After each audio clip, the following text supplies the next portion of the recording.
Handang magbigay ng ayuda ang lokal na pamahalaan ng Malay Aklan sa mga sektor na maaaring maapektuhan ng krisis sa langis bunsod ng gulo sa Middle East.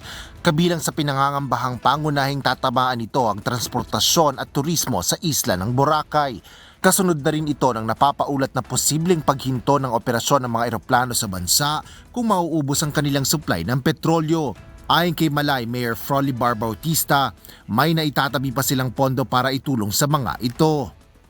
Well, una-una talaga yung mga ating transport, no? Kasi sila ang talagang panila. But anyway, mayroon pa naman tayong mga gamit na mga pondo. Mayroon tayong mga AIX in case na naman. And I'm sure ang national government may prepared ata sila din to support itong ating mga marginal na mga economy. Sa pagtaya ni Mayor Bautista, nasa 80% ng mga turista sa Boracay Island ay mula sa biyahe ng eroplano. Mayroon din namang mga barko na alternatibong transportasyon papunta sa isla. Ngunit kung mauubos ang supply ng petrolyo, tiyak na hindi rin makakabiyahe ang mga ito.